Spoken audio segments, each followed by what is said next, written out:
Advanced verbs to build your vocabulary. I'm sure you relish learning new vocabulary.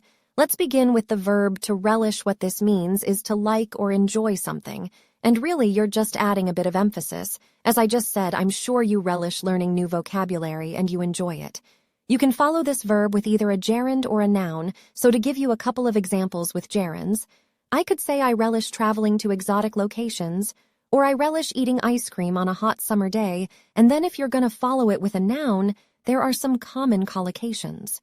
Collocations are words that are frequently used together, so you may relish the thought, prospect, or idea of doing something, or you may relish the chance or the opportunity to do something, and those are some useful collocations.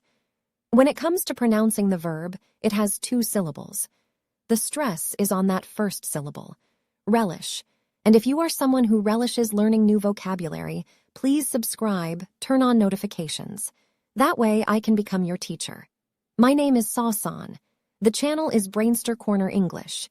It's all about trying to help you reach your fluency goals, and as we go through the lesson, and I talk to you about these different advanced verbs, I'm going to talk to you a little bit about the pronunciation as well, because I tried to choose words that may be a little tricky to pronounce, like this next verb coincide, so this verb has two meanings.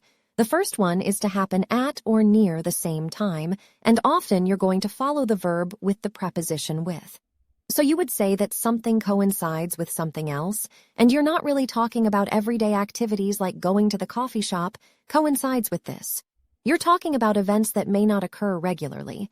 So I could say, I'm sorry I can't go to your birthday party because it coincides with a wedding that I have to attend. It's happening at the same time.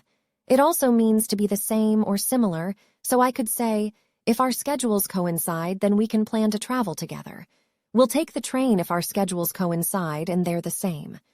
For pronunciation, the verb has 3 syllables. The stress is on that third syllable coincide, and just keep in mind the coin, it's not pronounced as coin. 2 different syllables, co-win, coincide, to coincide with something. If you enjoyed the lesson, please hit that like button. As always, thank you so much for watching, and I will see you next time.